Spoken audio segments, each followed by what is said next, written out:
L'Éternel parle à Moïse en ces termes. Invite les enfants d'Israël à me préparer une offrande de la part de quiconque y serait porté par son cœur. Vous recevrez mon offrande. Et voici l'offrande que vous recevrez d'eux. Or, argent et cuivre, étoffe d'azur, de pourpre, d'écarlate, de fin et de poil de chèvre, peau de bélier, teinte en rouge, peau de taha et bois de chitane, l'huile pour la lumière, aromate pour l'huile d'onction et pour la combustion des parfums, pierre de chouhan et pierre à encasser, pour l'éphod et pour le pectoral. Et ils me construiront un sanctuaire pour que je réside au milieu d'eux, semblable en tous à ce que je t'indiquerai, c'est-à-dire au plan du tabernacle et de toutes ses pièces, et vous l'exécuterez ainsi. On fera une arche en bois de chittim, ayant 2 coudées de demi de longue, 1 coudée et demie de large, 1 coudée et demie d'auteur.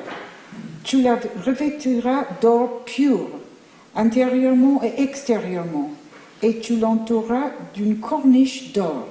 Tu mouleras pour l'arche 4 anneaux d'or que tu placeras à ses 4 angles, savoir 2 anneaux à l'un de ses côtés et 2 anneaux à côté opposé.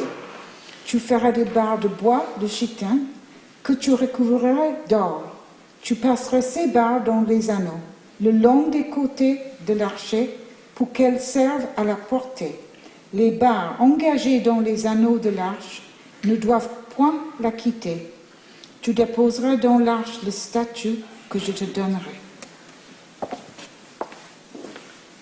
Alors la semaine dernière, je vous avais fait remarquer qu'il semblait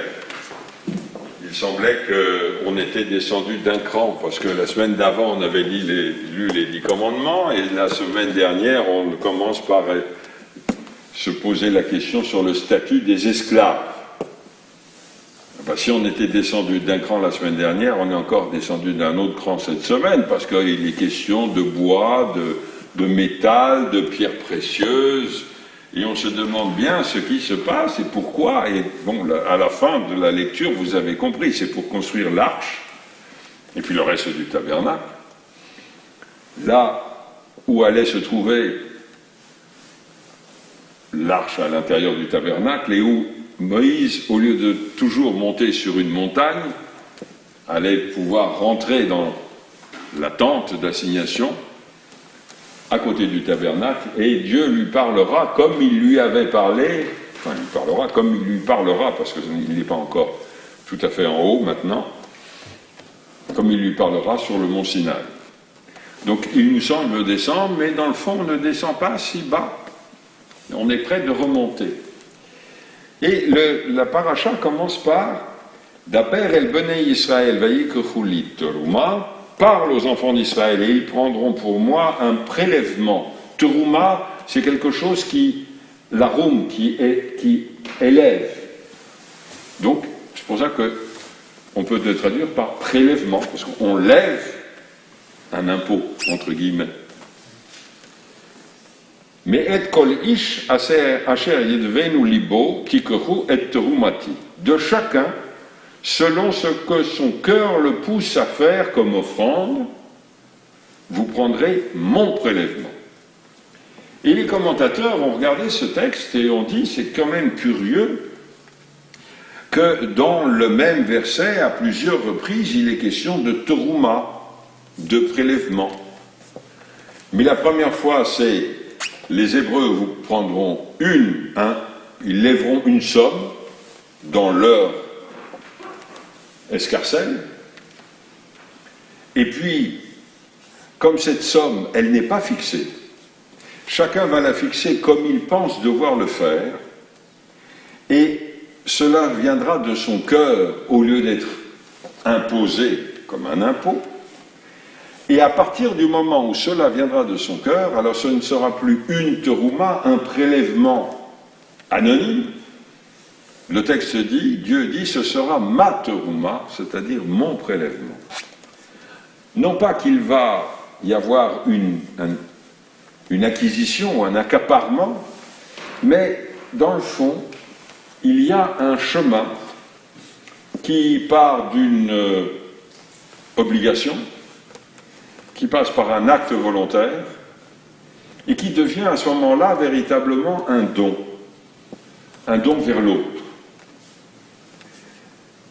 L'intention, nous dit ce verset, compte autant que l'acte lui-même. Asher yidvenu libo, selon ce que son cœur aura trouvé comme nécessité à faire. L'intention compte autant que l'acte. Et on peut se poser cette question cette semaine à propos de toute autre chose. Vous avez peut-être lu dans les journaux ou entendu à la radio ou vu à la télévision que cette semaine, Amnesty International a convoqué la presse pour dire qu'Israël était un État d'apartheid. Il se serait contenté de cela, on aurait pu hausser les épaules.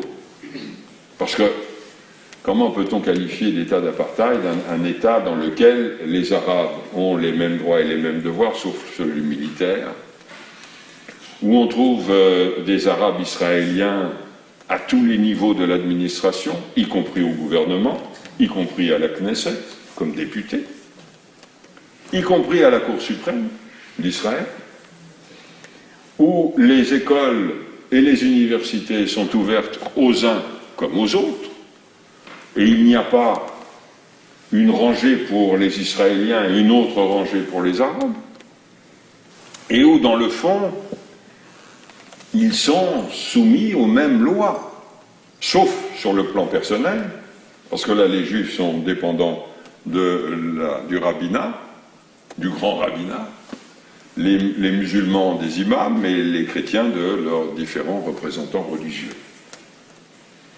Donc, cette qualification d'apartheid ne tient pas en ce qui concerne l'État d'Israël à l'intérieur de ses frontières reconnues ou non.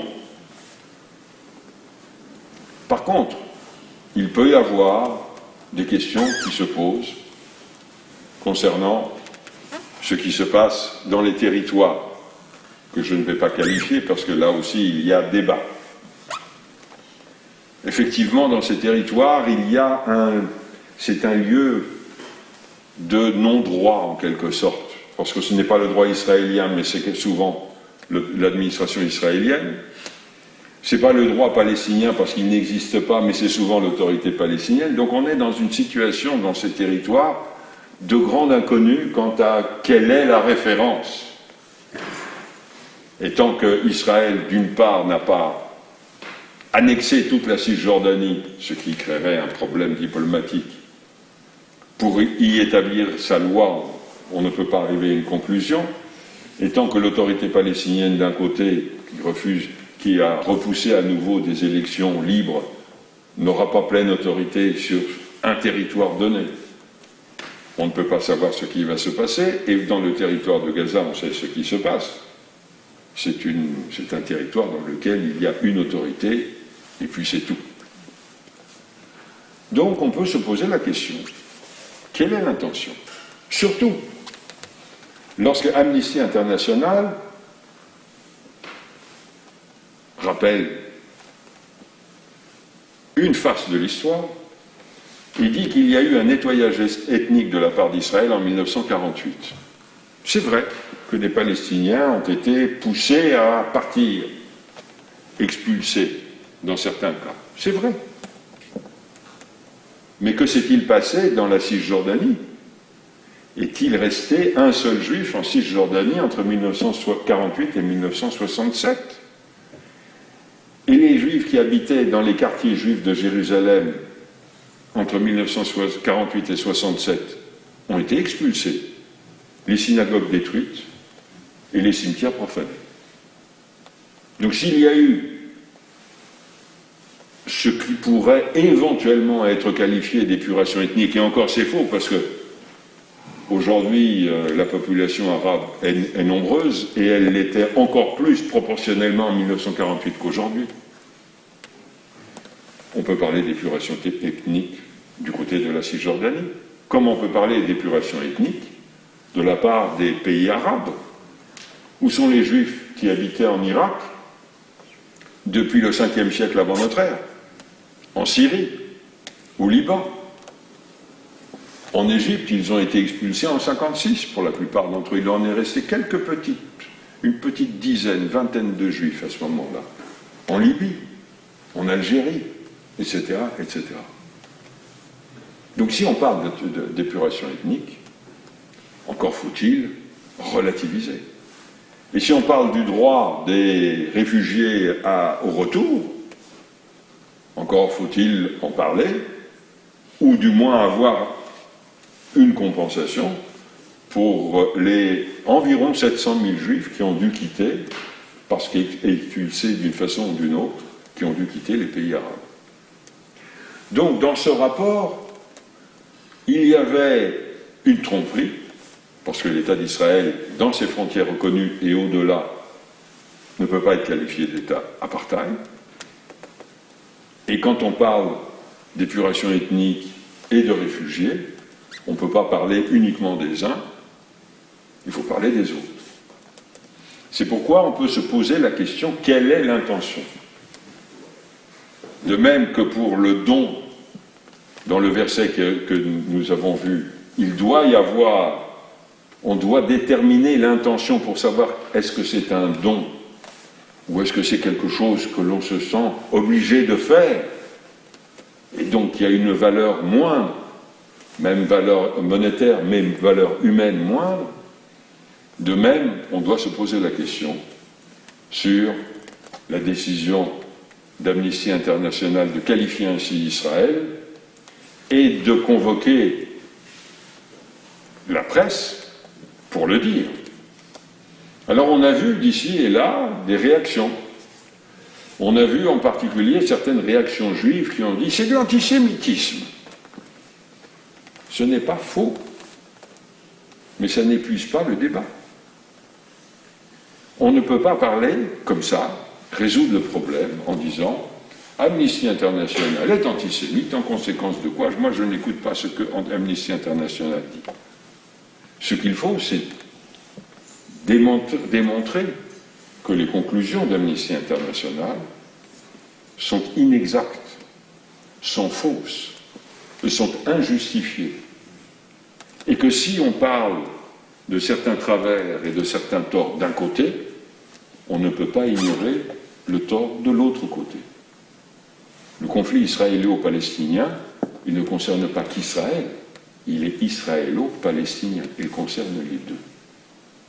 Ceci étant, il y a un texte des Nombres qui dit la chose suivante.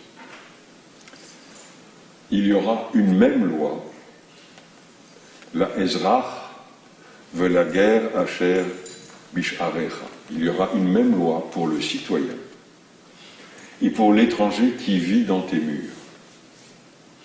Tel doit être encore aujourd'hui, ou tel devrait être encore aujourd'hui, le but de l'action de l'État d'Israël, que certains le critiquent ou pas. Cela devrait se faire avec une intention bonne, qui est celle de rechercher l'équilibre et la paix.